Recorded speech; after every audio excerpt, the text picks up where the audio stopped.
Chapter 1. The Spill. The crystal wine glass slipped from my trembling fingers like a death sentence. I watched in horror as the deep burgundy liquid arced through the air, spattering across the pristine white shirt of the man seated at table 7. The entire charity gala seemed to freeze. Conversations died mid-sentence. Silverware clinked to silence. And even the string quartet missed a note. But it was his eyes that made my blood turn to ice.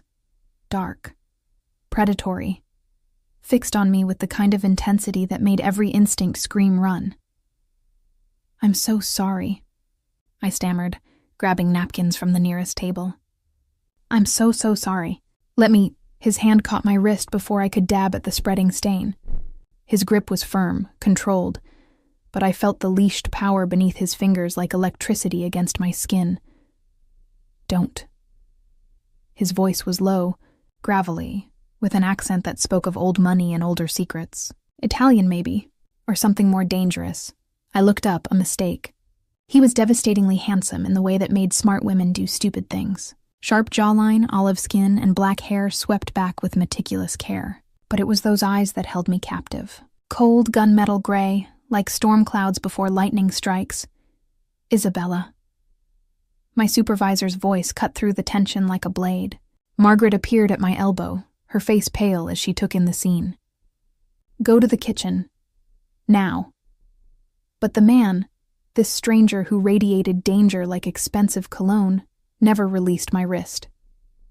"What's your name?" he asked, ignoring Margaret entirely. His thumb traced across my pulse point, and I hated how my heart hammered against his touch. "Isabella," I whispered, then caught myself. Isabella Chen. Something flickered in those gray eyes. Recognition? Amusement? I couldn't tell. Beautiful name for a beautiful woman. His lips curved into what might have been a smile on anyone else. On him, it looked like a promise of darker things. Though clumsy hands can be problematic. The way he said problematic made my stomach drop. "Sir, please," Margaret interjected, her voice tight with panic I didn't understand. "She's new. She didn't mean any harm." His gaze never left mine. "Harm is often unintentional, Mrs. Caldwell, but consequences—" He finally released my wrist and I stumbled backward. Consequences are always intentional. The crowd began to murmur, whispered conversations resuming like waves returning to shore. But I felt exposed under his stare, like he could see through the black cocktail dress I'd borrowed, through the nervous smile I'd perfected working catering jobs across the city. "Go," Margaret hissed, giving me a sharp push toward the kitchen doors. I fled. In the industrial kitchen's harsh fluorescent lighting, I leaned against the stainless steel prep counter and tried to catch my breath.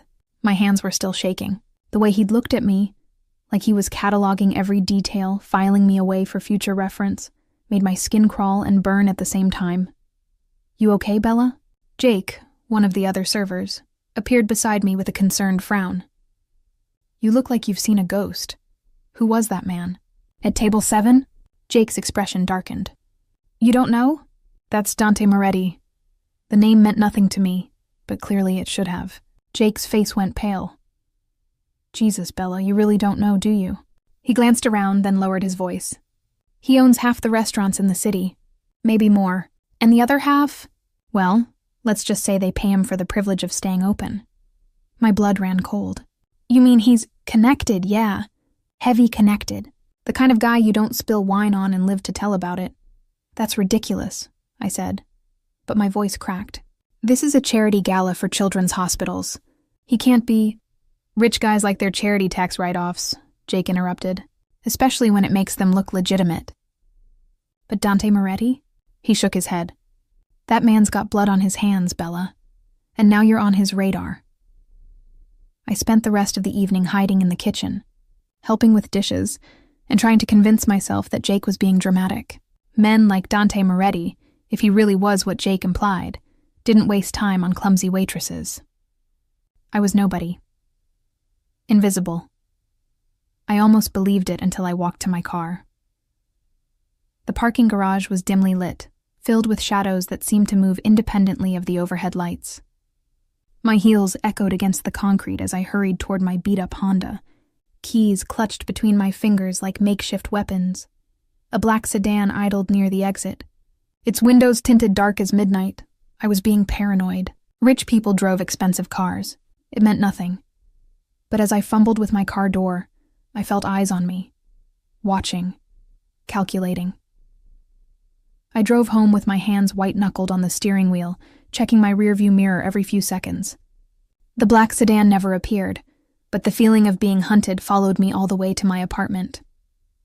Inside my studio's relative safety, I deadbolted the door and leaned against it, trying to shake off the evening's encounter.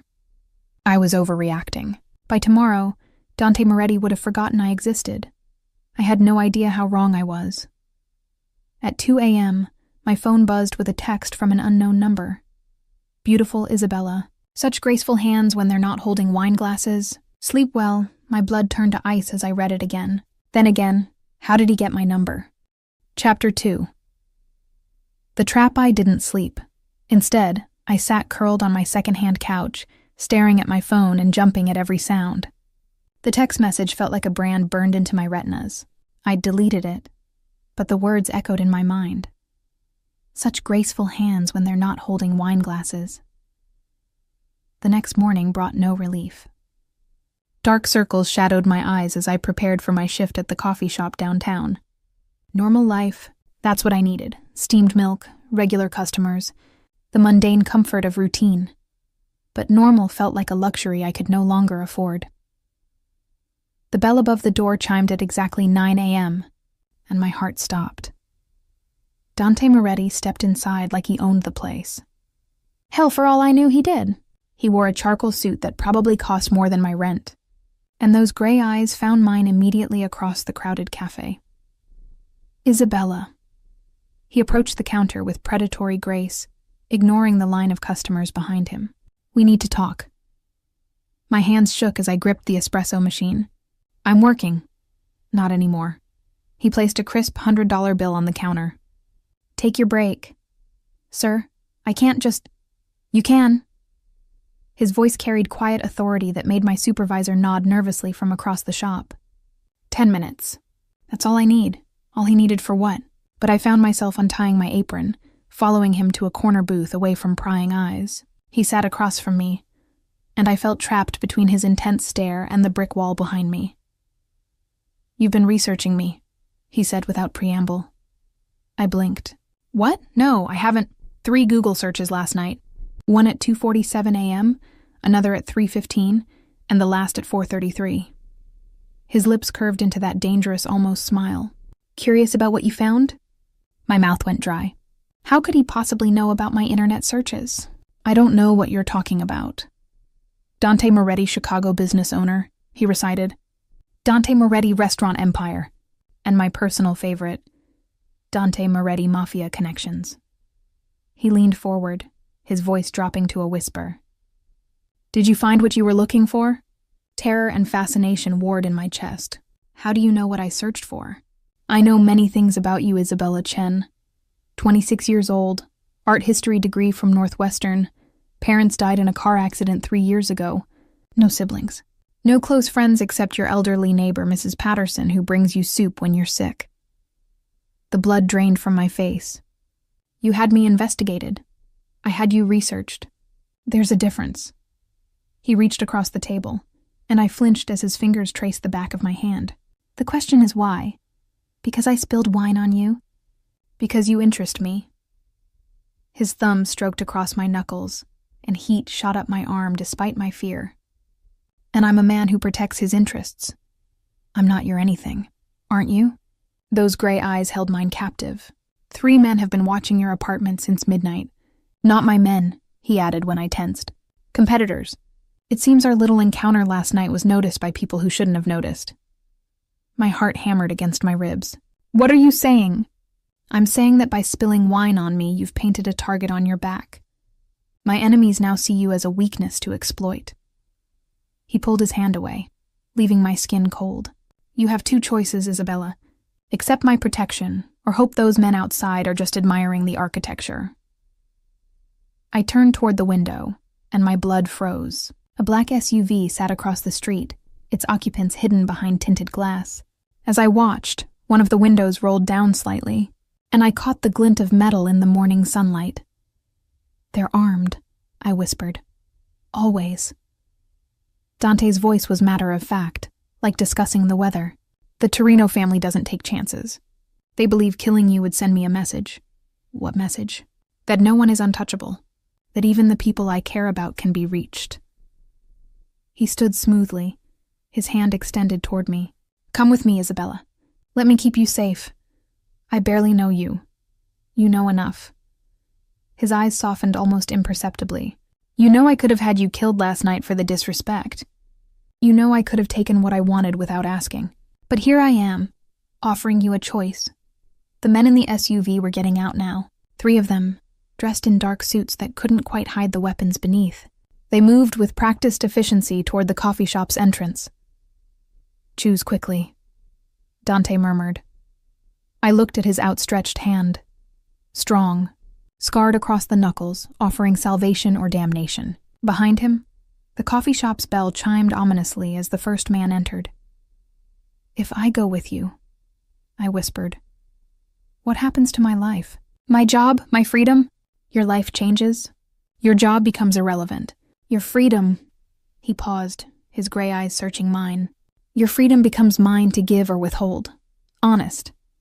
Terrifyingly honest." The second man entered, his hand inside his jacket. My supervisor's face went pale as she recognized the threat. I placed my trembling hand in Dante's. "Smart girl," he murmured, pulling me to my feet. As he led me toward the back exit, I caught a glimpse of the third man's face, cold, scarred, with dead eyes that promised violence. Our gazes met for a split second, and he smiled. I was trading one monster for another. But as Dante's hand tightened protectively around mine, I realized some monsters were better than others. The back alley held a sleek black Maserati, its engine purring like a caged predator. Dante opened the passenger door and I hesitated. "Last chance," he said quietly. "Get in, and you belong to me. Walk away, and you belong to them." Behind us, shouting erupted from inside the coffee shop. I got in. Chapter 3. The Sanctuary. The Maserati's leather seats felt like a luxury I had no right to experience, but as Dante navigated through Chicago's streets with practiced ease, I couldn't focus on comfort. My hands wouldn't stop shaking. "They were really going to kill me," I whispered, more to myself than to him, without hesitation. His voice was calm, matter of fact. Francesco Torino doesn't believe in subtlety. He would have made it look like a robbery gone wrong. "How do you know?" "Because I would have done the same thing." He glanced at me, and something in his expression softened at what he saw in my face. If the situation were reversed, the honesty should have terrified me more. Instead, I found it oddly comforting. At least he wasn't pretending to be something he wasn't. "Where are we going?" "Somewhere safe." He turned onto Lakeshore Drive, the skyline glittering beside us like promises of another world. My home.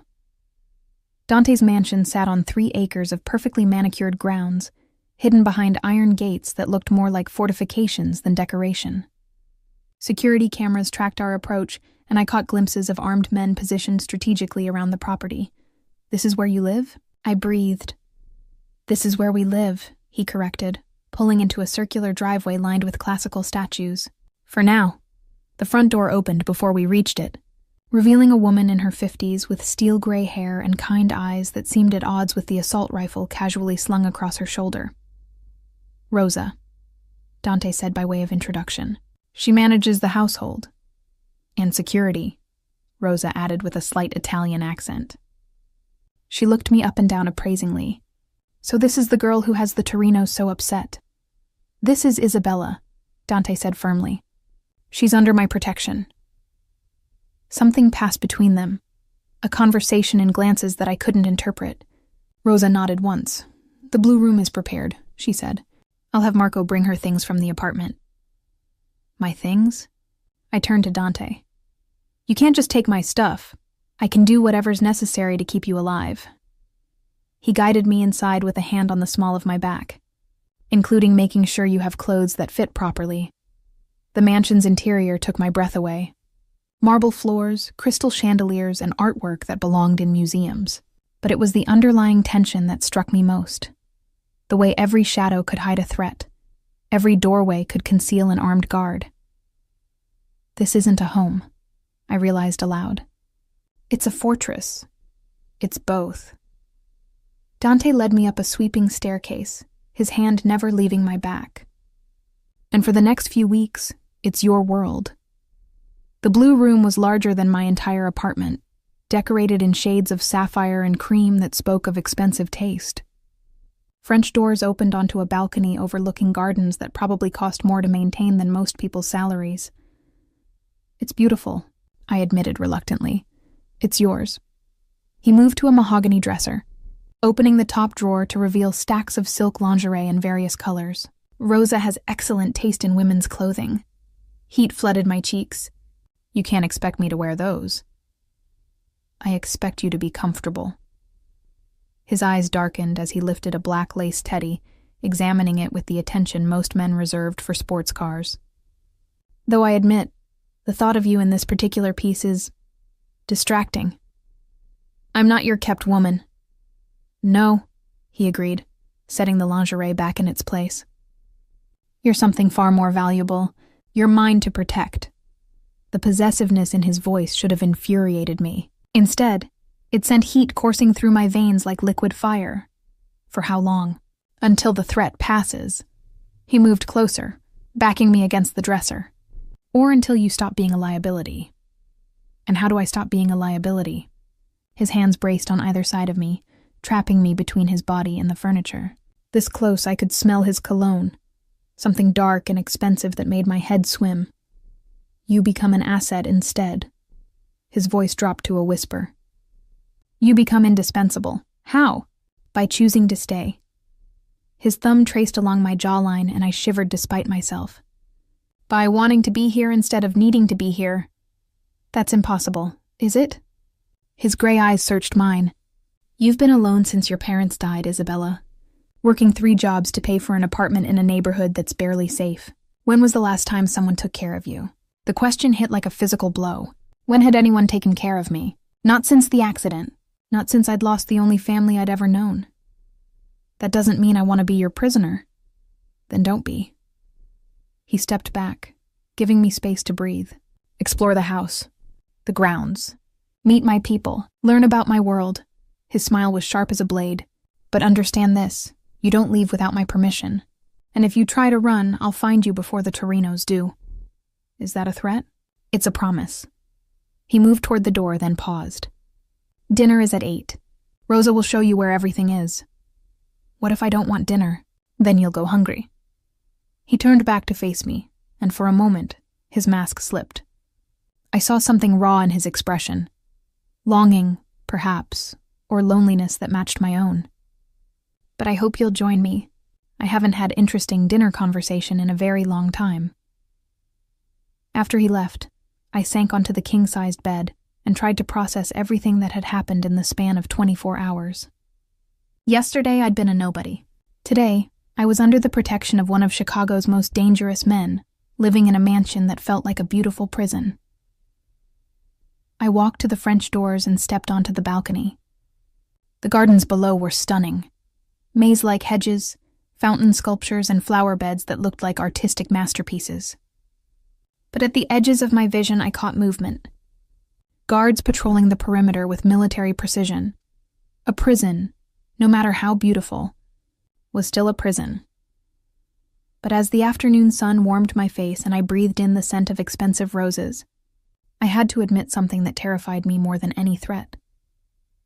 For the first time in 3 years, I didn't feel alone. And that realization was more dangerous than any enemy Dante Moretti might have. Chapter 4. The Revelation dinner was served in a dining room that could have seated 20, but Dante had set only 2 places at one end of the long mahogany table. Candlelight flickered across crystal glasses and silver that probably cost more than my college education. I'd chosen a simple black dress from the wardrobe Rosa had mysteriously stocked. Apparently, Dante's people worked fast. It fit perfectly, which should have comforted me but instead made me wonder how much they'd observed about my body to get the measurements right. "You look beautiful," Dante said as I entered. He'd changed from his business suit into dark slacks and a white dress shirt, the top buttons undone to reveal the hollow of his throat. Somehow the casual elegance made him more dangerous, not less. "Thank you."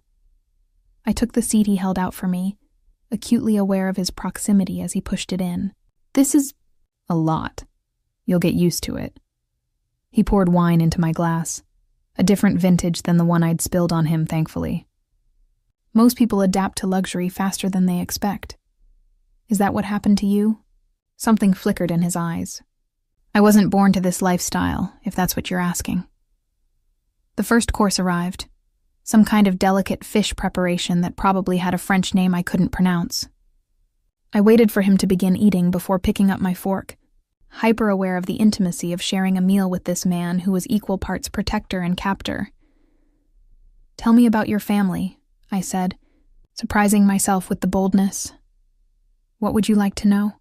Were they like you?" He smiled, but there was no warmth in it. "My father was a baker, owned a small shop in Little Italy until Francesco Torino decided the neighborhood needed new management." My fork paused halfway to my mouth.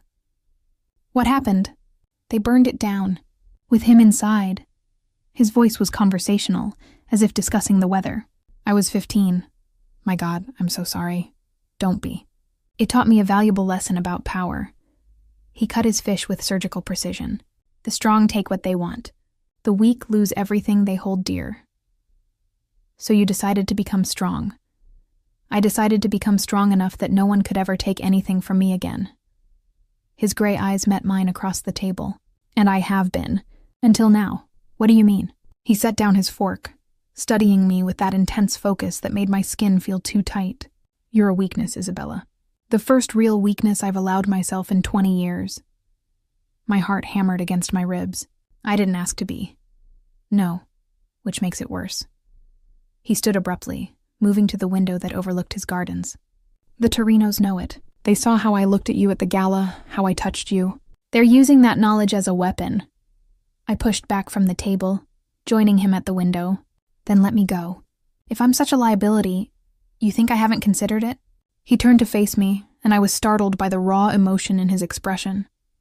"You think I don't know that the smart thing would be to eliminate the threat entirely?" "Eliminate?" The word came out as a whisper.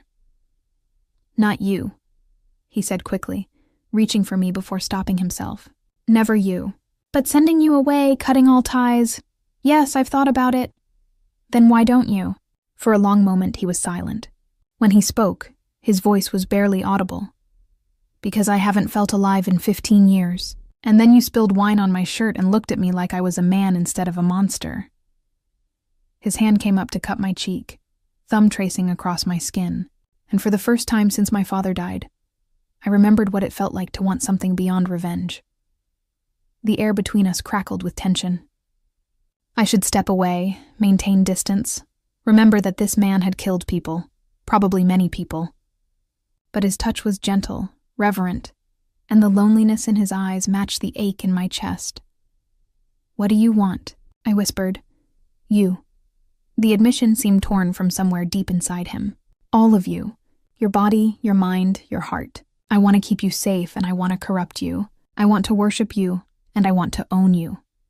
His honesty was terrifying and intoxicating. "Those things don't go together." "No, they don't." His other hand settled on my waist, pulling me closer. "But I'm a selfish man, Isabella. I take what I want and deal with the consequences later. And if I don't want to be taken, then tell me to stop." His lips hovered inches from mine. "Tell me you feel nothing when I touch you. Tell me you don't think about me when you're alone." But I couldn't say those things, because they would be lies. Ever since the gala, he'd haunted my thoughts. The memory of his touch burned against my skin. And despite knowing what he was, despite the danger, I craved more. "I can't," I breathed. "Can't what?" "Can't tell you to stop." Something predatory flashed in his eyes. "Good." His lips captured mine with a hunger that stole my breath. This wasn't the gentle kiss of romance novels. It was possession, claiming, a brand that marked me as his. I should have pushed him away, should have maintained some semblance of resistance. Instead, I melted against him, my hands fisted in his shirt, pulling him closer as his tongue traced the seam of my lips, demanding entry. When I opened for him, he groaned against my mouth, a sound of pure male satisfaction that sent heat spiraling through my core. "Isabella," he murmured against my lips, my name a prayer and a curse. "This is crazy," I gasped when he trailed kisses down my throat. "Yes." His teeth grazed my pulse point, and I arched against him. "Are you going to stop me?" No, the admission hung between us like a confession. I'd crossed a line I could never uncross, accepted something I could never take back. Dante Moretti was dangerous, violent, and completely wrong for me. But as his hands tangled in my hair and his mouth claimed mine again, I realized I was already lost. A sharp knock at the dining room door broke us apart. Dante stepped back immediately, his expression shifting from passionate to lethal in seconds. "What?" he snapped. "Sir." A man entered, tall, dark, with the kind of face that had seen too much violence. "We have a problem. Marco." Dante's voice was controlled, but I could feel the tension radiating from him. "What kind of problem?" "The Torinos hit 3 of our businesses tonight. Restaurants on the north side." Marco's eyes flicked to me, then back to Dante. "And they left a message." "Show me." Marco handed him a photograph, and I watched Dante's face go stone cold. Without thinking, I moved closer, peering at the image over his shoulder. It was a picture of me entering the coffee shop that morning. Across the bottom, someone had written in red ink, "Pretty birds belong in cages." Or graves. My blood turned to ice. They were watching me even before. Yes. Dante's voice was deadly quiet. This was planned from the beginning. The room seemed to tilt around me. The wine. At the gala, it wasn't an accident, was it? He turned to face me, and in his eyes, I saw the truth I'd been too naive to recognize. "No, Isabella, it wasn't an accident, but not in the way you think." The confession hit me like a physical blow. Everything I'd believed about our meeting, about the circumstances that brought us together, crumbled in an instant. "You knew," I whispered. "You knew they were watching me." "Yes." "And you let me spill that wine anyway." "Yes." The betrayal cut deeper than fear. "Why?" His jaw clenched. "Because I needed to see what kind of woman you were. Whether you'd run or fight, whether you were strong enough to survive in my world." "So this whole thing, the protection, the mansion, everything, it's all been a test?" "No." He reached for me, but I stepped back. "It started as a test, but it became something else the moment you looked me in the eyes and didn't flinch. I can't trust anything you say." "Then trust this." He closed the distance between us in 2 strides, gripping my shoulders. "The Torinos will kill you if I don't keep you safe. That's not manipulation or strategy, that's fact." Behind him, Marco cleared his throat.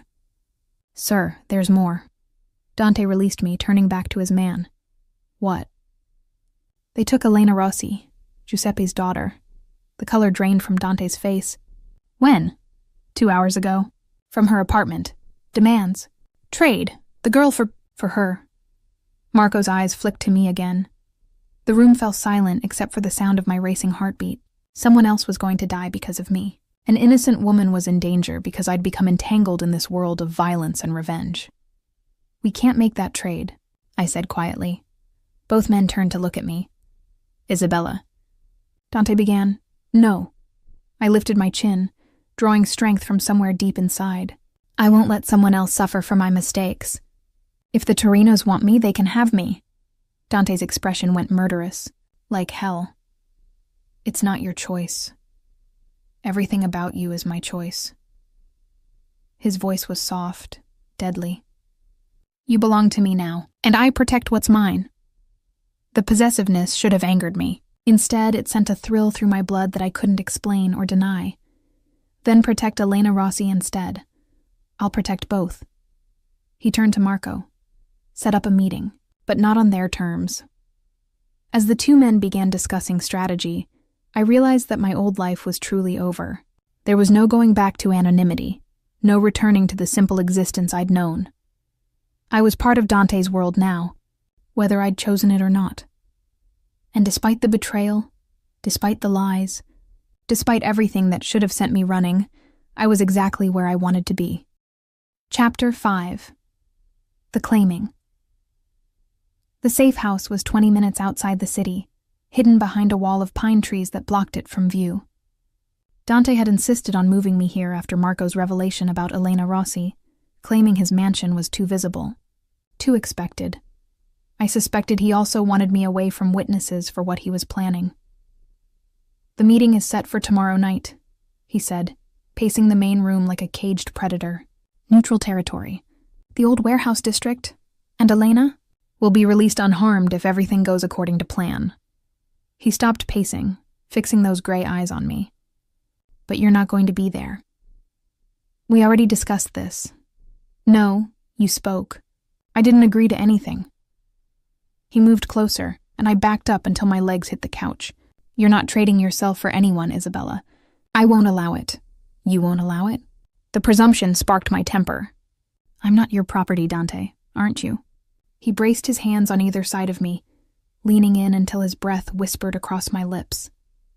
"You accepted my protection. You're living under my roof, wearing clothes I bought, eating food I provided.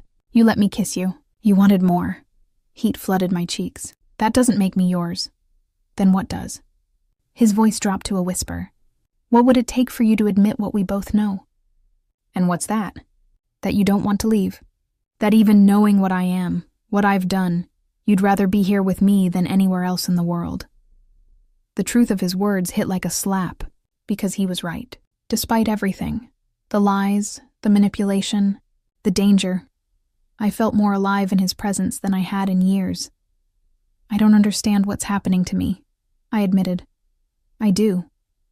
His hand came up to cup my face. "You're recognizing your other half, the dark parts of yourself that you've spent years trying to deny. I don't have dark parts. Everyone does, Isabella. The difference is whether you're brave enough to explore them." His thumb traced across my lower lip. "Whether you're brave enough to let someone else see them.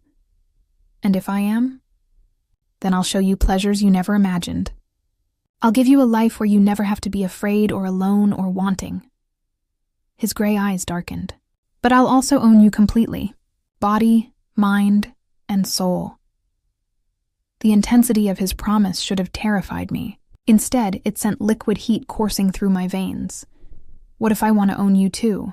Something dangerous flashed across his face. "You already do." This time, when his lips captured mine, there was no gentleness. This was claiming pure and simple, a brand that marked me as irrevocably his. I responded with equal hunger, my hands fisting in his shirt as I pulled him closer. "Isabella," he groaned against my mouth, "if you don't stop me now, I don't want to stop you." The confession seemed to break something inside him. He lifted me easily, carrying me toward the bedroom with purposeful strides. The rational part of my mind screamed warnings, but my body was already responding to his touch, craving more of the fire he ignited in my blood.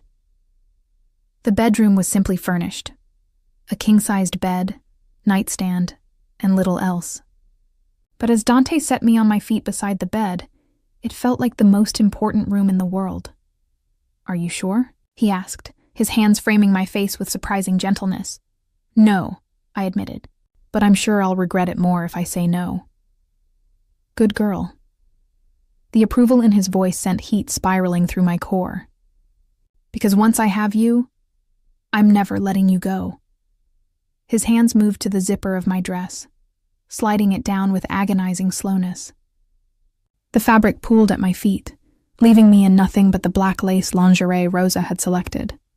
Dante's sharp intake of breath made me feel powerful despite my vulnerability. "Beautiful," he murmured, his hand skimming over my skin with reverent touches. "Perfect."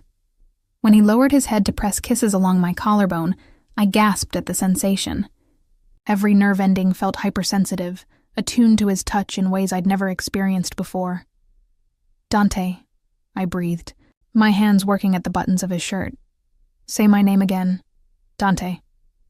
The second time was a plea. He groaned, capturing my lips again as his hands explored the curves of my body. When he lifted me onto the bed, I felt like a treasure being worshipped and claimed. What followed was a joining that transcended the physical, a claiming that branded us both.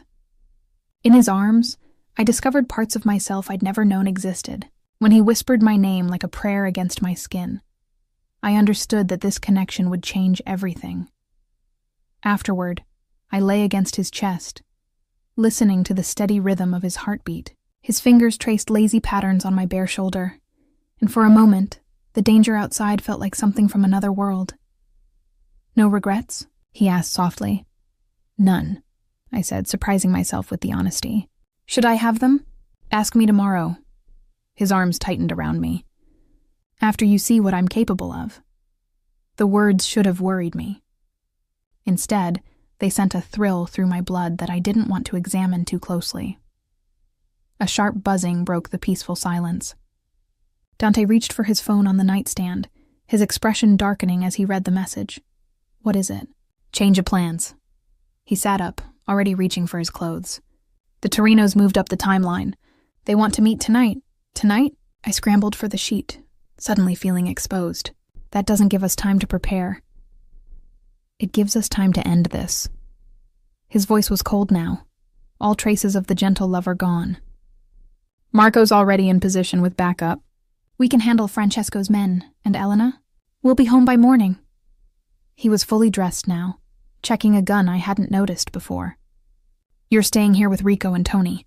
They'll keep you safe." "I want to come with you." "Absolutely not. She's in danger because of me."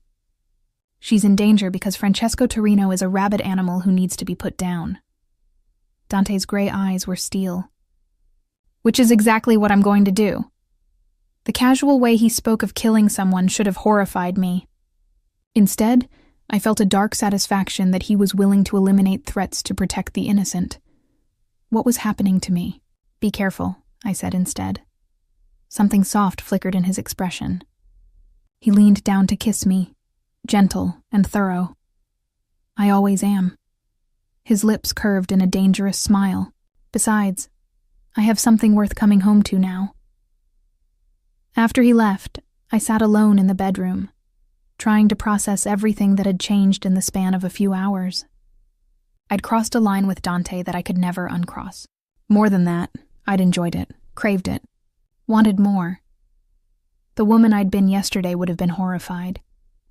Today's version of me was already planning how to convince him to take me with him next time. Outside, engines roared to life as Dante and his men departed for war. I pressed my face to the window, watching taillights disappear into the darkness. For the first time in my life, I was praying for a killer to come home safely, and I didn't feel guilty about it at all. Chapter 6. The Betrayal. The call came at 3 a.m. I jerked awake to the sound of my phone buzzing insistently on the nightstand. Unknown number, but in Dante's world that could mean anything. Isabella Chen. The voice was unfamiliar, gravelly. "Who is this?" "Someone who wants to keep you alive. Listen carefully. Dante Moretti is walking into a trap. The warehouse meeting was never about trading Elena Rossi. It was about getting him away from you." My blood turned to ice. "What are you talking about?" "Francesco Torino has men surrounding your location as we speak. They'll breach in 10 minutes. If you want to save your lover, you need to move now." "This is insane." "Why would you help me?" "Because Dante's war isn't my war, and because you're worth more alive than dead." A pause. "There's a car waiting half a mile north of your position. Black Honda, license plate ending in 447. Driver will take you to the real meeting location." "How do I know this isn't a trap?" "You don't. But ask yourself this. If I wanted you dead, would I be calling to warn you?" The line went dead. I sat frozen for precious seconds, my mind racing. Rico and Tony were downstairs, presumably watching for threats. But if this caller was telling the truth, they might already be compromised. A sound from outside made my decision for me, the soft crunch of gravel under careful footsteps. Too many footsteps. I grabbed my clothes, dressing quickly in the darkness. Through the bedroom window, I could see shapes moving between the trees. At least 6 men, maybe more, surrounding the safe house with military precision. My phone buzzed with a text from Dante. Meeting delayed. Stay put. Trust no one. But it was too late for staying put. I slipped out of the bedroom and crept toward the back staircase, avoiding the main areas where Rico and Tony were stationed. The house was eerily quiet, too quiet. Where were Dante's men? My question was answered when I reached the kitchen. Rico lay crumpled beside the breakfast table, blood pooling beneath his head. Tony was nowhere to be seen. Horror clawed at my throat, but I forced myself to keep moving. The back door was unlocked, hanging slightly ajar. Either Tony had fled or... I didn't want to think about the alternative. The forest behind the safe house was dense with shadows. I moved as quietly as possible, grateful for the soft-soled shoes I'd grabbed. Every sound seemed amplified. The snap of a twig, the rustle of leaves, my own ragged breathing. Behind me, lights blazed to life in the safe house. Shouts erupted as the Torino soldiers discovered my absence. I ran. The black Honda was exactly where the caller had said it would be, idling in a small clearing with its headlights off. The driver was a woman, unexpected, with short gray hair and eyes that had seen too much. "Get in," she said simply. I hesitated for a split second, then climbed into the passenger seat. What choice did I have? "Who are you?" "Someone who owes Dante Moretti a debt." She put the car in gear, driving without headlights through winding back roads. "My daughter was one of the girls he saved from Francesco's trafficking operation 2 years ago." Trafficking? The Torinos don't just deal in weapons and drugs. They deal in people. Young women, mostly. Dante's been working to shut down their operations. She glanced at me in the rearview mirror. He's one of the few men in this business who has lines he won't cross. The revelation added another layer to my understanding of the man I'd just given myself to. Dante Moretti wasn't just protecting me. He was protecting dozens of innocent women. Where are we going? To stop him from walking into an ambush. She turned onto a highway, finally switching on the headlights. The warehouse meeting is real, but it's not about Elena Rossi. Francesco has her hidden somewhere else. Tonight is about eliminating Dante permanently. Why would you help him? Because if Dante dies, Francesco becomes the most powerful man in the city. And that means more girls disappear, more families destroyed. Her voice was hard as steel. I won't let that happen. We drove in silence for the next 20 minutes, winding through industrial areas that looked like graveyards of abandoned dreams. Finally, she stopped beside a chain-link fence surrounding a massive warehouse complex. There, she pointed to a building in the center. Dante and his men are inside, thinking they're negotiating for Elena's release. But Francesco has snipers positioned on the surrounding rooftops. I could see muzzle flashes through the warehouse windows. The meeting had already turned violent. How do we stop it? We don't, you do. She handed me a phone. Call Dante. Tell him about the snipers. Give him the advantage he needs. My hands shook as I dialed his number. It went straight to voicemail. He's not answering. Then we go in. The woman, I still didn't know her name, checked a pistol from her jacket. Can you shoot? No. Then stay behind me and don't make noise. We slipped through a gap in the fence, moving toward the warehouse through shadows and abandoned equipment. The sound of gunfire was louder now, punctuated by shouting in Italian. Through a broken window, I could see the chaos inside. Dante and his men had taken cover behind overturned tables, returning fire against Torino soldiers positioned throughout the warehouse. Bodies already littered the floor. But it was the red laser dots dancing across Dante's chest that made my blood freeze. The snipers had their target. Without thinking, I broke away from my guide and ran toward the warehouse entrance. "Dante!" I screamed. "Snipers on the roofs!" My warning came a split second before the windows exploded inward. Dante dove sideways just as high-powered rifle rounds chewed up the concrete where he'd been standing. His gray eyes found mine across the chaos, and I saw something I'd never seen before in his expression. Fear.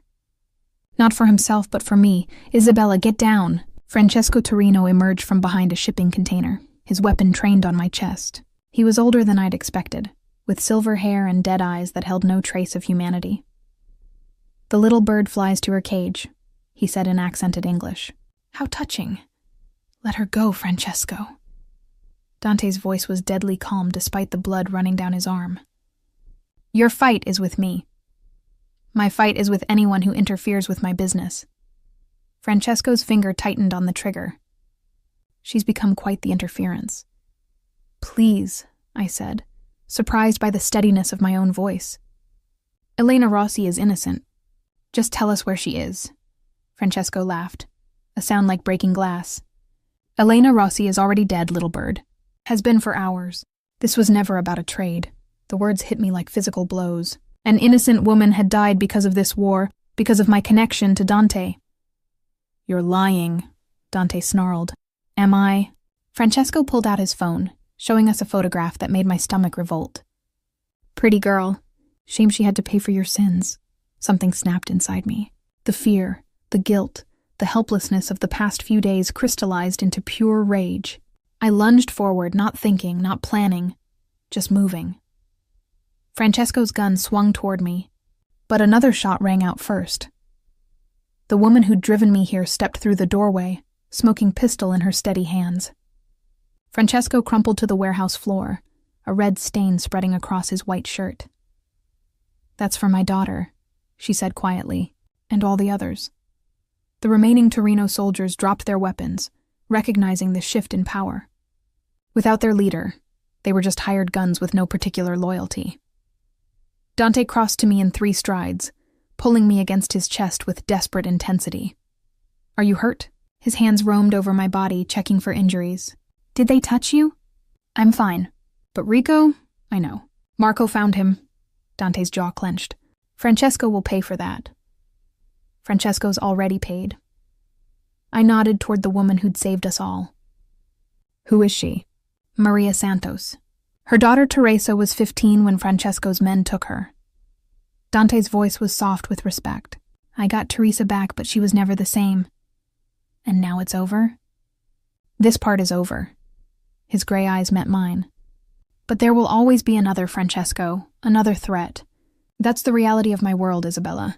If you stay with me, this is what your life becomes. I looked around the warehouse, at the bodies, the blood, the evidence of a violence I'd never imagined. This was Dante's world. Dark, dangerous, unforgiving, I know, I said simply, and I rose on my toes to kiss him, tasting copper and gunpowder and something indefinably him. And I'm staying. Chapter 7. The Choice. The penthouse overlooked Lake Michigan, its floor-to-ceiling windows revealing a city that sparkled like scattered diamonds in the pre-dawn darkness. Dante had insisted on bringing me here after the warehouse. Somewhere clean, he'd said. Somewhere the blood couldn't follow us. But I could still smell gunpowder in his hair as he stood silhouette against the windows. You should shower, I said softly, approaching him with careful steps. The cut on your arm needs attention.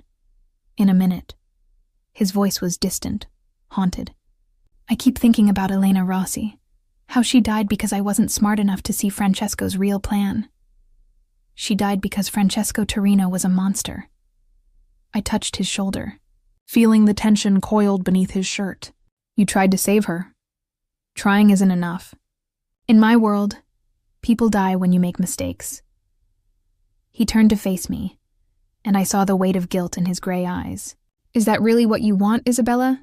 A life where every decision could cost innocent people their lives? The question hung between us like a challenge. He was giving me an out. One last chance to walk away before I was completely consumed by his darkness. I've been thinking about that, I admitted. About who I was before I met you, and who I'm becoming now. And? The woman I was 3 days ago would have run screaming from all of this. The violence, the danger, the moral compromises. I stepped closer, placing my hands flat against his chest. But that woman was also lonely, scared, and surviving instead of living.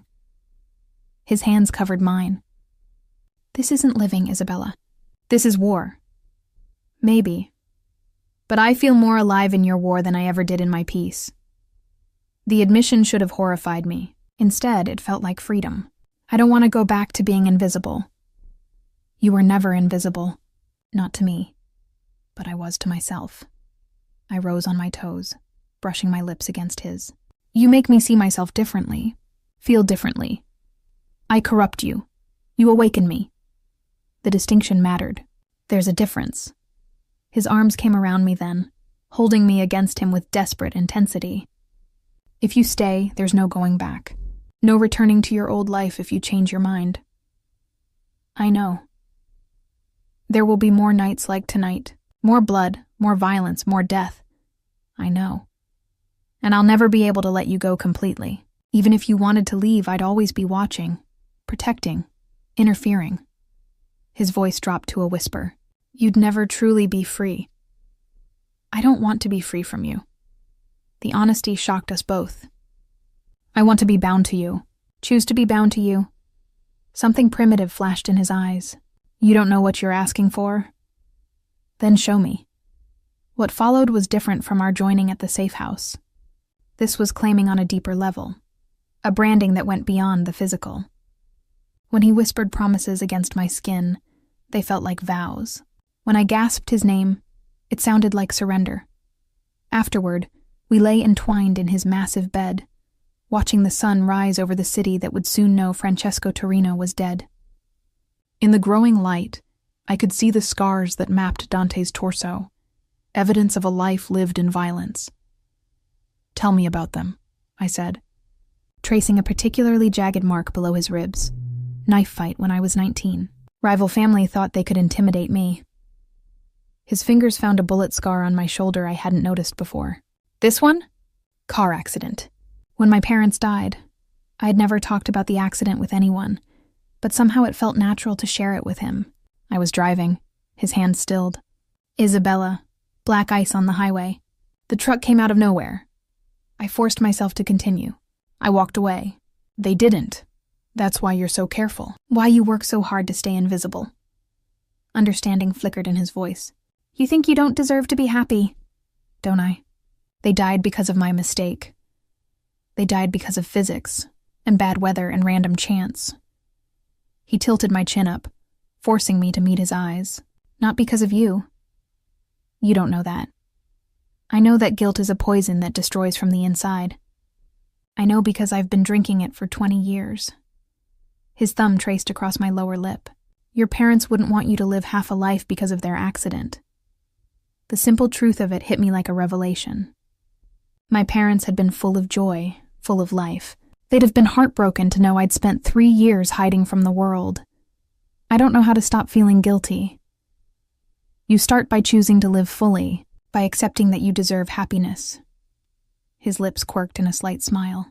Even if that happiness comes from loving a killer. Is that what this is? Love? What else would you call it? His voice was soft, vulnerable in a way I'd never heard before. What else would make me risk everything I've built for one woman? My heart hammered against my ribs. I don't know if I'm brave enough for love. You are. You proved it tonight when you ran into gunfire to save me. That was stupid, not brave. Sometimes they're the same thing. He pulled me closer, his lips finding mine in a kiss that tasted like promises. Stay with me, Isabella. Not because you have to, but because you want to. And if I do, what happens then? Then we build something together. A life, a family, a legacy that's about more than violence and revenge. His gray eyes held mine captive. I can't promise it will be safe, but I can promise it will never be boring. I thought about my old life, the empty apartment, the thankless jobs, the careful distance I maintained from everyone around me. Then I thought about the woman I'd become in just 3 days, passionate, fierce, willing to risk everything for the man I'd fallen impossibly in love with. I want to stay, I said simply. Even knowing what I am, especially knowing what you are. I kissed him again, pouring all my certainty into the connection. I love you, Dante Moretti. All of you, the good, the bad, and the dangerous. Something broke open in his expression. Relief, joy, and something deeper that looked like salvation. Then marry me. The words hung in the air between us, shocking in their simplicity. What? Marry me, he repeated, his voice stronger now. Not someday, not eventually. Today. This morning. That's crazy. Everything about us is crazy. His hands framed my face with reverent touches. But I've never been more certain of anything in my life. I want you as my wife, my partner, my equal in all things. My heart was racing so fast I could barely breathe. People will think, I don't care what people think. I care what you think. His thumbs traced across my cheekbones. Do you want to be my wife, Isabella? Do you want to build this life together? I looked into his eyes and saw my future reflected there. Dangerous, passionate, and completely unlike anything I'd ever imagined for myself. But it was real, and it was mine, and it was everything I'd never known I wanted. Yes, I whispered. His smile was blinding. Yes, I'll marry you. Today, tomorrow, whenever you want. I pulled his head down to mine, kissing him with all the love and certainty in my heart. I choose you, Dante. I choose this life. I choose us. Outside the penthouse windows, Chicago awakened to a new day, one where Francesco Torino's reign of terror was over, where Elena Rossi's death would be avenged, and where a killer and the woman who loved him would begin building something beautiful from the ashes of violence. It wasn't the ending I'd expected when I spilled wine on a stranger's shirt 3 days ago. It was so much better. Chapter 8.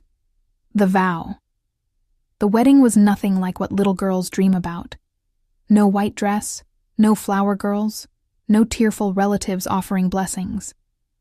Just Dante and me in the private study of his mansion, facing a judge who owed him favors and didn't ask questions. Maria Santos served as our witness, her presence a reminder that even in this world of violence and secrets, love could bloom from the darkest soil. I wore a simple black dress, appropriate, I thought, for marrying into the Mafia. Dante had chosen a charcoal suit that made his gray eyes look like storm clouds. When he took my hands in his, I felt the calluses from years of violence and the gentleness he reserved only for me. Isabella Chen, the judge intoned, do you take this man to be your lawfully wedded husband? For better or worse, in sickness and in health, for richer or poorer, until death do you part. The traditional words felt different when spoken in a room where guns lay casually on side tables and bodyguards stood sentinel at the doors. This wasn't just a marriage, it was an alliance, a claiming, a promise of shared darkness and light. I do, I said, my voice steady despite the magnitude of what I was accepting. Dante Moretti, the judge continued, do you take this woman to be your lawfully wedded wife, to love and to cherish, to honor and protect, forsaking all others until death do you part? Dante's eyes never left mine as he answered. I do, with everything I am. The rings were simple bands of platinum, no diamonds, no ostentation. But when Dante slipped mine onto my finger, it felt like a shackle I'd chosen willingly. By the power vested in me by the state of Illinois, I now pronounce you husband and wife. The judge snapped his book shut with finality. You may kiss the bride. Dante's hands framed my face with reverent touches. My wife, he murmured, the words a prayer and a possession. My husband, I replied, testing the unfamiliar title on my tongue. His kiss was gentle, almost hesitant, so different from the passionate claiming I'd expected. But when I deepened it, pressing myself against him, he groaned softly and took control. Congratulations, Maria said when we finally broke apart. Elena would have been happy to see this. The mention of the young woman who died because of Francesco's games cast a shadow over the moment, but not a devastating one. Elena's death had meaning now.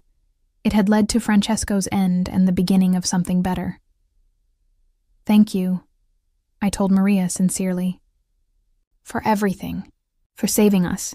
You saved yourselves. I just provided the ammunition. She smiled sadly. Teresa wanted to be here, but she's not ready for all this yet. When she is, Dante said quietly, she'll always have a place in our family. Our family. The word sent a thrill through me that I didn't entirely understand. After the judge and Maria left, Dante and I stood alone in his study. Our study now, I supposed.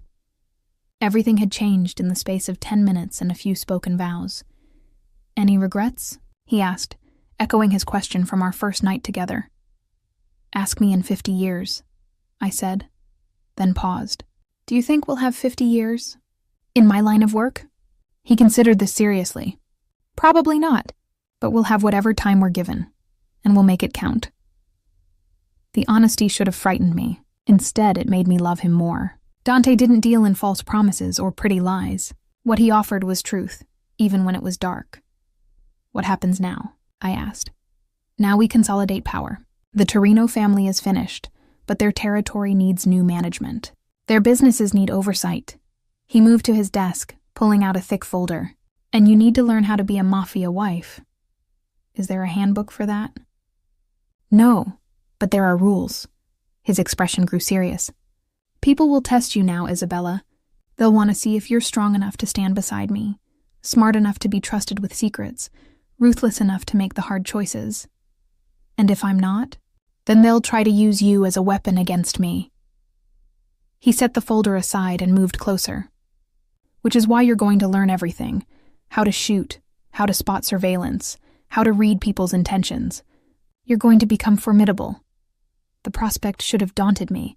Instead, it excited me. When do we start? Tomorrow. Tonight. His hand settled on my waist, pulling me against him. Tonight is for us. What about your businesses? Don't you need to... I need to make love to my wife, he interrupted, his voice dropping to that gravelly whisper that made my knees weak. Everything else can wait. But as he led me upstairs to our bedroom, I couldn't shake the feeling that everything else wouldn't wait. Power vacuums in the criminal underworld were dangerous things, and Francesco's death would send ripples through the city's delicate ecosystem of violence and greed. I was right to be concerned. The attack came at 3 a.m., just as we were settling into sleep after hours of claiming each other as husband and wife. The sound of shattering glass from downstairs brought Dante instantly awake, his hand already reaching for the gun on his nightstand. Stay here, he commanded, rolling out of bed and pulling on pants with practiced efficiency. Like hell. I grabbed a robe, ignoring his sharp look. We're partners now, remember? That means no more protecting me from the truth. This isn't truth, it's bullets. But he didn't argue further, leading me to a concealed panel in the bedroom wall. Behind it lay an arsenal that would have impressed a small army. If you're coming, you're armed. He handed me a compact pistol, checking to ensure it was loaded before pressing it into my hands. I don't know how to use this. Point. Squeeze, don't stop shooting until the threat is down. His gray eyes were hard as steel.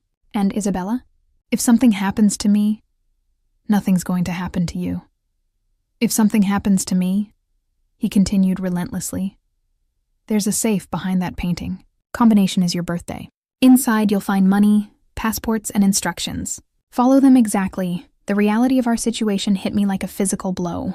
This wasn't a game or a romantic fantasy. This was life and death, played for the highest stakes imaginable. I understand. Good.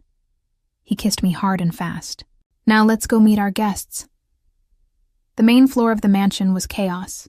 Broken windows, overturned furniture, and the acrid smell of gunpowder filled the air. Bodies lay scattered across the marble floor.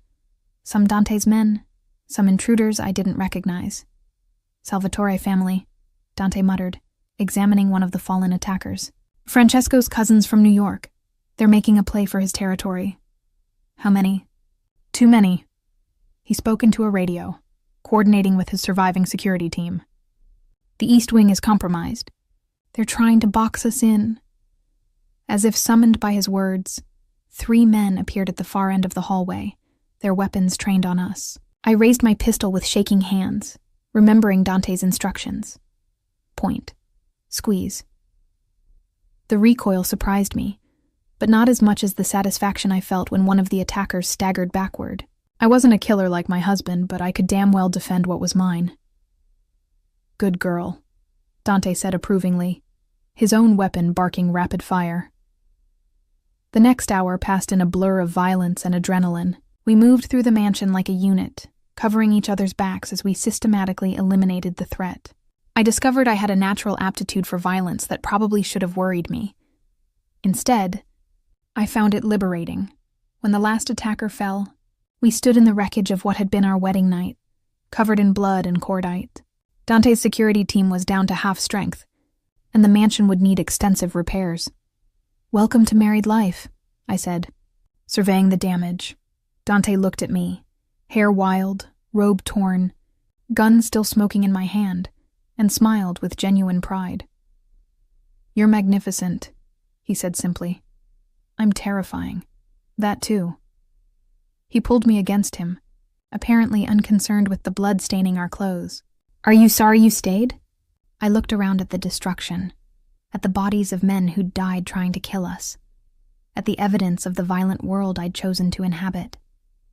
Then I looked at my husband, scarred, dangerous, and completely devoted to protecting what was his. "Not for a second," I said, and meant it. Outside, sirens wailed in the distance. Soon the mansion would be crawling with police who owed Dante favors, coroners who asked no questions, and cleaners who specialized in making violence disappear. But for now, it was just us, Mr. and Mrs. Moretti, standing victorious in the ruins of our wedding night, ready to build an empire from blood and love. It wasn't the life I'd planned. It was so much better. Chapter 9. The Empire. 6 months after our wedding, I stood in the penthouse office that had become my second home, watching Chicago sprawl beneath us like a kingdom we'd claimed through blood and strategy. The Salvatore family's bodies had been buried along with their ambitions, and the power vacuum left by Francesco's death had been filled, systematically, ruthlessly, and completely by us. "The restaurant chain is showing 20% growth," I reported, reviewing the tablets spread across my desk. "The construction company landed 3 new city contracts, and the shipping business is—" I paused, choosing my words carefully. "Operating at full capacity." Dante looked up from his own reports, pride evident in his gray eyes. "You've become quite the businesswoman, Mrs. Moretti." The title still sent a thrill through me, even after all these months. I'd grown into it like armor, each challenge and threat forging me into something stronger than the frightened waitress who'd spilled wine on a stranger's shirt. I've had an excellent teacher. I moved around the desk to settle on his lap, a gesture that would have seemed impossible in my old life. Speaking of which, Marco's shipment arrived this morning. The special cargo? 23 women and girls, ages 14 to 25, all rescued from trafficking operations in Eastern Europe. I handed him the file. They'll need new identities, job training, and psychological support. This was the work that gave our empire meaning, using our criminal resources to save the innocent, turning profits from illegal enterprises into sanctuary for those society had forgotten. It didn't absolve us of our sins, but it gave them purpose. I'll have Rosa coordinate with the safe houses. Dante's voice was soft with the tenderness he reserved for victims like these. "Any word on the families trying to locate missing daughters?" 14 matches so far. Maria's people are arranging reunions. I traced patterns on his chest through his shirt. She says Teresa wants to help with the counseling program. Is she ready for that? Are any of us ready for the things we end up doing? I considered this seriously, but she has insights that could help others heal. It was one of the lessons I'd learned in my new life. That survival often meant transforming pain into purpose, using your wounds to heal others. A knock at the office door interrupted our planning. Marco entered without waiting for permission, his expression grim. "We have a problem," he announced. Dante's body tensed beneath me, but his voice remained calm. "What kind of problem?" "Federal kind. Agent Sarah Chen from the FBI's Organized Crime Task Force has been asking questions about our operations." The blood drained from my face. "Chen, you know her?" Dante's sharp gaze fixed on me. "She's my cousin. My father's brother's daughter." I'd lost touch with most of my extended family after my parents' death. But Sarah had always been the golden child. Law degree, federal agent. Everything I wasn't. We haven't spoken in years. Well, she's speaking now, Marco continued. To restaurant owners, shipping clerks, construction workers, anyone connected to our legitimate businesses. "How much does she know?" I asked. "Enough to be dangerous, not enough to make arrests." Marco's expression was troubled. "But she's smart, persistent, and she has resources." Dante was quiet for a long moment, his fingers drumming against the desk in a pattern I'd learned to recognize as deep thinking. "Options?" he asked finally. "We could relocate," Marco suggested. "New identities, fresh start somewhere else. And abandon everyone who depends on us? The women we've saved, The businesses that employ thousands of people. I shook my head. That's not an option. There are other ways to handle federal agents, Marco said quietly. The implication hung in the air like poison. Dante could have my cousin killed. Quietly, efficiently, permanently. It would solve the immediate problem and send a message to other potential threats. No, I said firmly before Dante could respond. She's family. Family that could destroy everything we've built. Dante's voice was gentle but implacable. Family that could send you to prison for the rest of your life. Then we find another way. Isabella, no.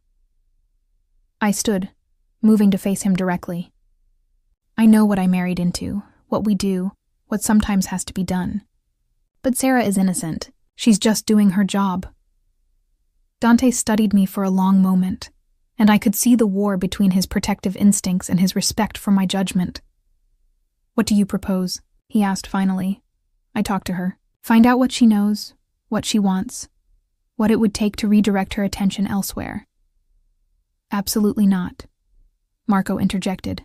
That's suicide. The moment she sees you, she sees her dead cousin's daughter making a new life for herself. I turned to face him. Sarah always felt guilty about losing touch after my parents died.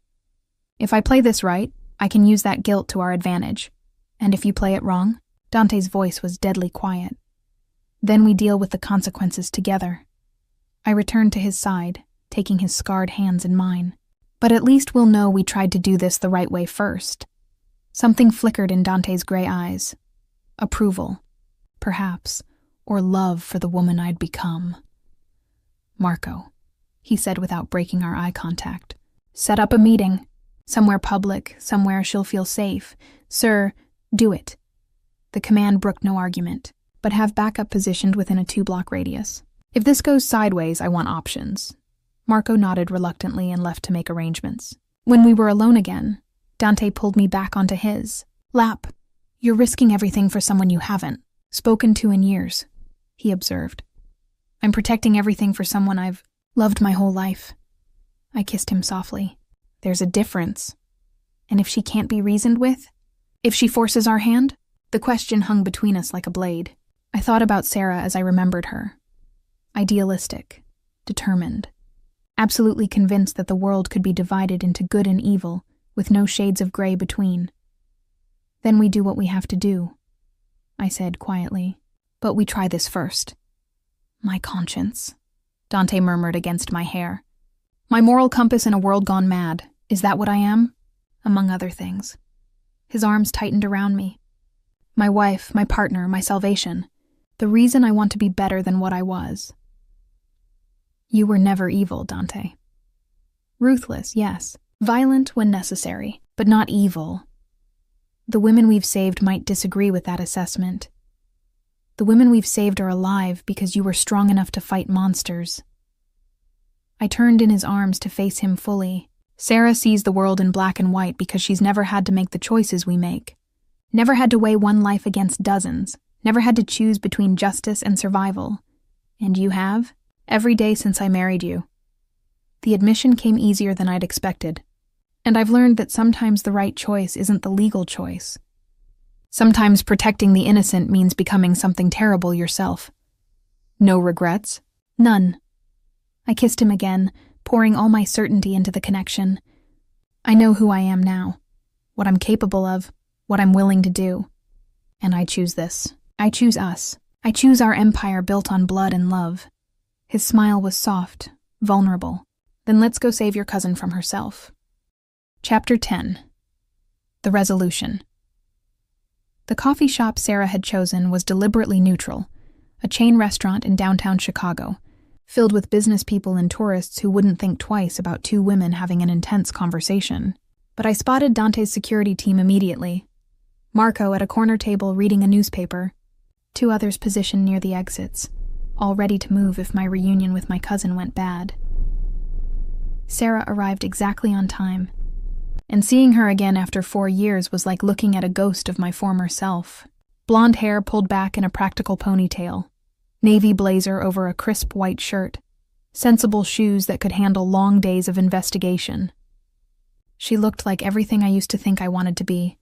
Respectable, law-abiding, safe. Isabella. She stood as I approached, uncertainty flickering across her face. You look different, do I? I slid into the booth across from her, acutely aware of how much I'd changed. The designer dress that had cost more than my old monthly rent. The confidence that came from surviving in Dante's world. The hardness in my eyes that hadn't been there when we were children. Different how? Older. Harder. She studied me with the analytical gaze that had probably made her an excellent federal agent. Dangerous. Life has a way of changing people. Some kinds of life more than others. She leaned forward, her voice dropping to a whisper. Bella, what have you gotten yourself into? I got married. I held up my left hand, letting the platinum band catch the light. His name is Dante Moretti. Maybe you've heard of him. Sarah's face went pale. You can't be serious. Dead serious. I sipped my coffee, maintaining eye contact. We've been married 6 months. Very happy together. He's a criminal, Isabella. A killer. We have files. I'm sure you do. Files full of allegations, suspicions, and educated guesses. I set down my cup with deliberate calm. But no proof.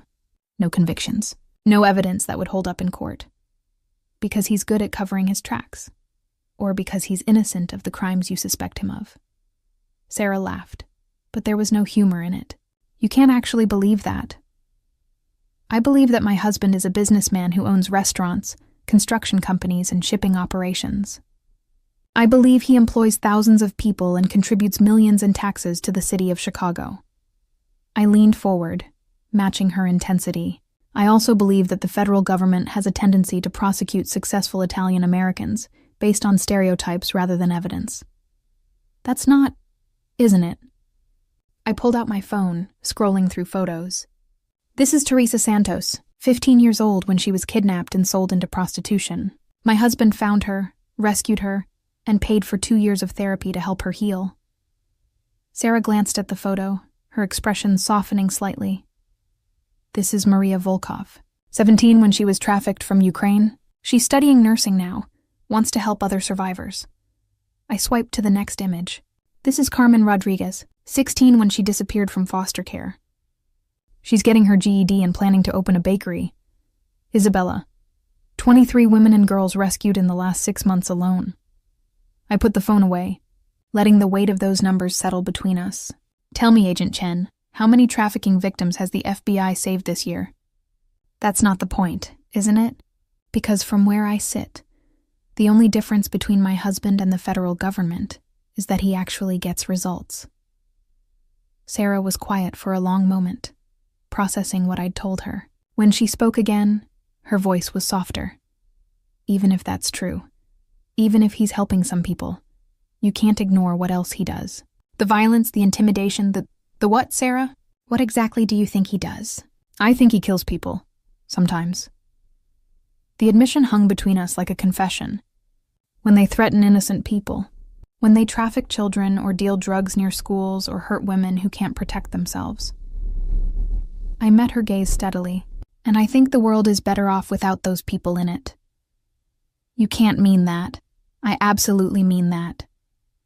I thought about Francesco Torino, about Elena Rossi, about all the women we'd saved from lives of sexual slavery. Sometimes the legal system isn't enough, Sarah. Sometimes justice requires a different kind of intervention. That's vigilante thinking. That's survival thinking. The world isn't as black and white as your federal training manual suggests. Sarah stared at me for a long moment, and I could see her struggling with everything I'd told her. The cousin she remembered had been gentle, artistic, naive about the darker aspects of human nature. This version of me was harder, more pragmatic, willing to make moral compromises that would have horrified my younger self. What do you want from me? She asked finally.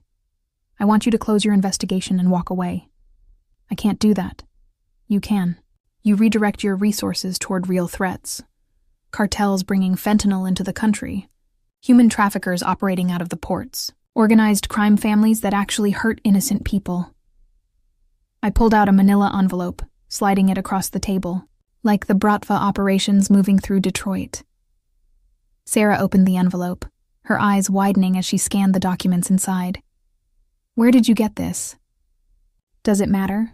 What matters is that information could save hundreds of lives and dismantle a network that makes Francesco Torino look like a choir boy." I leaned back, letting her absorb the implications. "The question is whether you're more interested in pursuing allegations against my husband or stopping actual monsters. This is incredible intelligence. If even half of it is accurate, it's all accurate. And there's more where that came from. If you're interested in a partnership rather than a prosecution." "Partnership? My husband has resources the federal government can't access. Information networks, international connections, people who trust him because he's helped them." I watched understanding dawn in her eyes. "Imagine what you could accomplish with that kind of cooperation." "You're talking about using criminal networks to fight crime. I'm talking about using effective networks to protect innocent people. The distinction matters." Sarah was quiet for a long time, studying the documents and thinking through the implications. When she looked up again, something had shifted in her expression. "If I did this, if I redirected the investigation, what assurances do I have that your husband won't expand his operations? That he won't become the threat I'm trying to prevent? You have my word. And more importantly, you have ongoing access to information about his activities." I smiled slightly. "Think of it as a monitoring agreement rather than a free pass. And in return, you get intelligence that actually matters. You get to save lives instead of chasing shadows. And you get to help your cousin build something meaningful from a world that's already broken." Sarah closed the envelope, her decision made. "I'll need regular reports. Monthly briefings on all activities that could fall under federal jurisdiction. Done. And if I find evidence of activities that cross my red lines, drugs near schools, violence against innocent civilians, anything involving children, all bets are off." Agreed. I stood, extending my hand. "Partners?" She shook it, her grip firm despite the uncertainty in her eyes. "Partners. But Isabella, if you're wrong about him, if he becomes the monster I think he already is, then you do your job." I squeezed her hand gently, "and I'll help you do it." After Sarah left, I sat alone in the coffee shop for a few minutes, processing what had just happened. I'd made an alliance that could protect everything Dante and I had built, but I'd also put myself in the position of monitoring my husband's activities for a federal agent. It was a dangerous game. But then again, everything about my life was dangerous now. How did it go? Marco appeared at my table, sliding into the seat Sarah had vacated. Better than expected. "Your boss married a very persuasive woman. He married a very brave woman." Marco's respect was evident in his voice. Not many people could have pulled that off. "It's not over yet. We'll need to deliver on everything I promised. The Detroit information? That's just the beginning." I gathered my purse, preparing to leave. "We're going to become the FBI's most valuable confidential informant, and in return they're going to leave us alone to do what we do best, which is saving people who can't save themselves." I stood, feeling the weight of my new reality settling around me like armor, and building an empire that's worth the blood it cost to create. As I walked back to the Maserati where Dante waited, I reflected on how far I'd come from the frightened waitress who'd spilled wine on a stranger 6 months ago. That woman had been looking for safety, security, a quiet life free from complications. This woman, Mrs. Dante Moretti, equal partner in an empire built on violence and love, had found something far better. She'd found purpose. The car door opened as I approached, and Dante's worried expression relaxed when he saw my face. "Successful negotiation?" he asked as I settled beside him. "Very. We have a new business partner." "The FBI?" "The FBI." I leaned over to kiss him, tasting victory and possibility on his lips. "Think you can work with federal agents, Mr. Moretti?" "I can work with anyone who helps us protect the people we love." His arms came around me, holding me close as the driver pulled into traffic. "The question is whether they can work with us." "They can." "They will." I settled against his chest, watching Chicago blur past the windows. "And if they can't, well, we'll deal with that when it happens. My practical wife, your partner in crime." I smiled up at him. "Literally, no regrets?" None. I kissed him again, pouring all my certainty into the connection. This is exactly the life I want. Dangerous, complicated, morally ambiguous, and absolutely perfect. Even knowing it will never be safe, that there will always be new threats, new challenges, new lines to cross, especially knowing that. I thought about Sarah, about the documents that would save hundreds of lives, about the women we'd rescued and the empire we'd built together.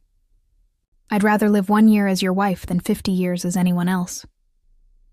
His smile was soft, vulnerable, completely at odds with his reputation as one of Chicago's most dangerous men. Then let's go home. Mrs. Moretti, we have an empire to run. As the Maserati carried us through the city that was now ours to protect and command, I realized that every choice I'd made, from staying in that coffee shop to spilling wine on a stranger to accepting protection from a killer, had led to this moment, to this life, to this love, to this perfect, terrible, beautiful empire built on blood and redemption. I wouldn't change a single moment of it. After all, some stains are worth keeping.